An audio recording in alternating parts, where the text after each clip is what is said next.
मन, आखिर ये मन क्या है और ये हमेशा अशांत क्यों रहता है? यही सवाल एक बार अर्जुन ने श्री कृष्ण से पूछा था। तब श्री कृष्ण ने कहा कि मन हमारे शरीर का सबसे शक्तिशाली अंग है। ये अदृश्य होता है लेकिन आत्मा से बिल्कुल परे होता है और इस मन के कारण ही हमारी इंद्रियां इतनी विचलित रहती हैं। और ये मन जब तक विचलित रहता है तब तक मनुष्य खुद को स्थिर नहीं रख सकता।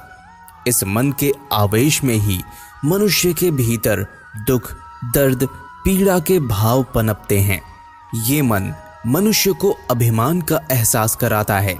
इसलिए यदि जीवन में मोक्ष पाना है तो मन को शांत रखना बेहद आवश्यक है।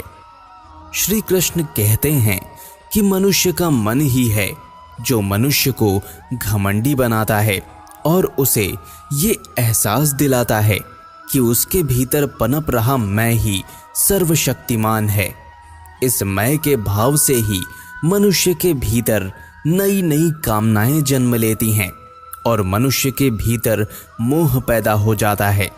हालांकि मन और आत्मा का कोई संबंध नहीं है, लेकिन ये मन ही तो है जो नश्वर देह से मोह करता है और उसे छोड़ना नहीं चाहता। श्री कृष्ण के अनुसार हमारा मन ही हमारे भीतर इच्छाओं को जन्म देता है और जब तक हमारी देह का अंत नहीं होता, ये एक कठपुतली की भांति हमारी देह को अपने इच्छाओं की पूर्ति के लिए तरह तरह से नाचना चाहता है और जीवन में व्यक्ति के आत्मा से मिलन में बाधा बनता है। ये मनुष्य को उसके अंतर्मन में झांकने ही नहीं देता और जब तक ये मन स्थिर नहीं रहता तब तक मनुष्य की आत्मा परमात्मा से नहीं मिल पाती। मन को काबू में करने के लिए श्री कृष्ण ने अर्जुन को कई उपदेश दिए। श्री कृष्ण कहते हैं कि यदि मनुष्य अपने मन की सीमाओं को तोड़कर अपने अंतर्मन में झांकता है तो उससे आत्मा और परमात्मा से मिलन में बाधा का सामना नहीं करना पड़ता। श्री कृष्ण ने गीता में मन की तुलना एक रथ चलाने वाले सारथी से की है। श्री कृष्ण कहते हैं कि एक रथ के 5 घोड़ों की समान मनुष्य की 5 इंद्रियां होती हैं और हमारा मन इन्हीं 5 इंद्रियों को अपने अनुसार चलाता है और इसी रथ पर बैठा हुआ रथ का स्वामी ही मनुष्य की आत्मा है। बस हमारा मन हमारी देह रूपी रथ को भोग विलास और सांसारिक भौतिक वस्तुओं में उलझाता रहता है, जिसकी वजह से हमारी ये आत्मा परमात्मा से मिलने का रास्ता ढूंढ ही नहीं पाती और जन्मों जन्मांतर तक भटकती रहती है। हमारा मन समय की गति से तेज चलता है, ये सदैव चंचल रहता है और कामनाओं का अंत होने ही नहीं देता। ये यदि एक वस्तु को पा लेता है तो दूसरी वस्तु की कामना में मचल जाता है और ऐसे में ये विचलित रहता है। तो आखिर मन को शांत कैसे किया जाए? श्री कृष्ण उपदेश देते हैं कि यदि मन को शांत करना है, मन को शांत रखने के लिए सबसे ज्यादा जरूरी है इंद्रियों पर नियंत्रण साधना। हमारे शरीर में 5 इंद्रियां हैं। यदि इन पर नियंत्रण साध दिया जाए तो मन पर काबू पाया जा सकता है और हमारा मन शांत हो सकता है। श्री कृष्ण कहते हैं कि हमारी आंखें जब भी कुछ ऐसा देखती हैं जो मन को अच्छा लगता है तो ये खुशी से चमकने लगती हैं।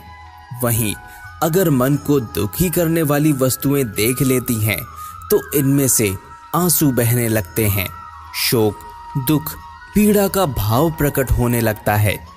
यदि अपने नेत्रों पर नियंत्रण साध दिया जाए और संसार की सभी वस्तुएं देखने पर हम एक समान ही भाव रखें तो हमारा मन शांत रहेगा।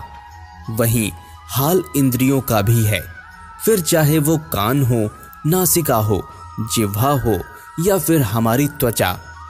अगर हम अपने हृदय से सुख और दुख का भाव निकाल देते हैं तो कुछ अच्छा होने पर हम खुशी से झूमने की बजाय शांत रहते हैं, और कुछ बुरा होने पर पीड़ा का अनुभव करने और आंसू बहाने की बजाय धीरज रखते हैं।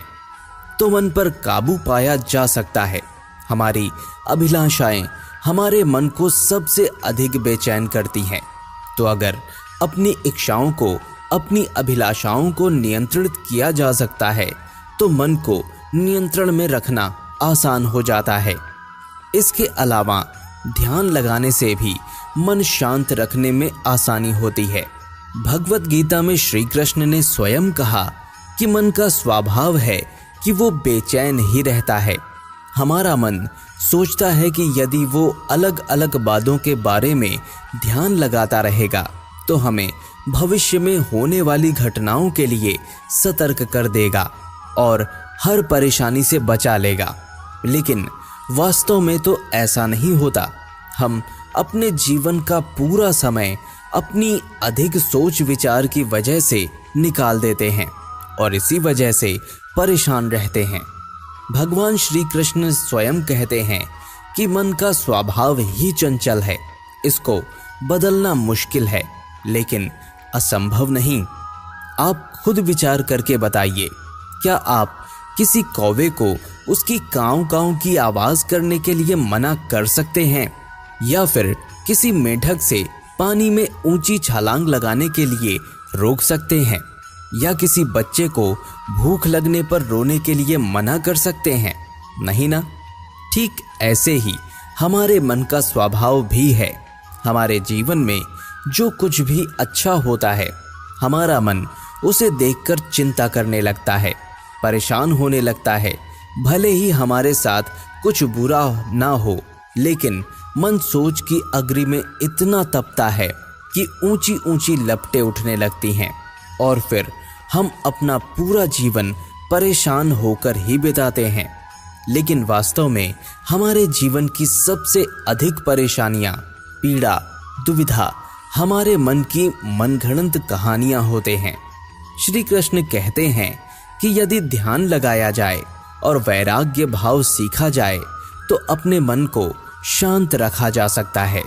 ध्यान केंद्रित करने का अर्थ अपना पूरा ध्यान किसी एक वस्तु पर लगा लेना है।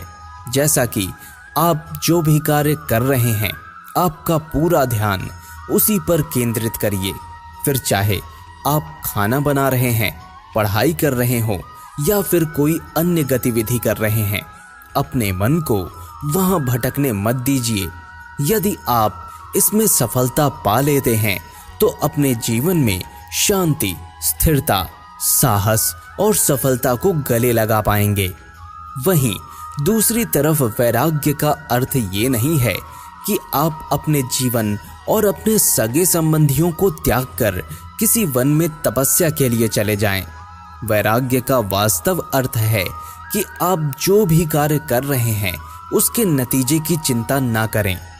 श्री कृष्ण कहते हैं कि कर्म करो, फल की चिंता ना करो। समय आने पर आपको फल अपने आप ही मिल जाएगा।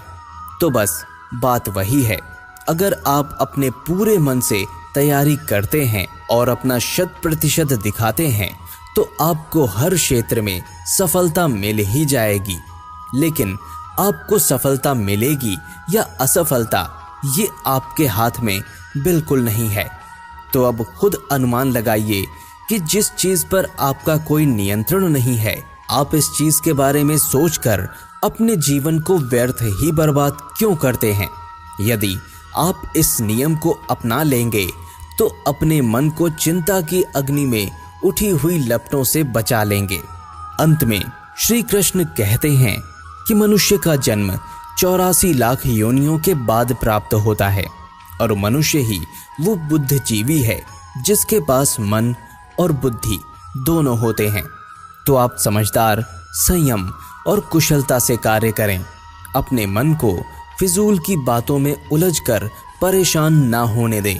और यदि आपका मन ऐसा हठ या चंचलता कर ही देता है तो उसे प्यार से समझाएं और शांत करें और सबसे अधिक अपने ऊपर विश्वास रखें और सोचें कि भविष्य आपके हाथ में नहीं है, लेकिन चिंता करके आप अपने भविष्य को नरक की भांति जरूर बना लेते हैं। तो अपने मन पर नियंत्रण करना सीखिए और सुखी जीवन की कामना करते हुए प्रेम से कहिए राधे राधे।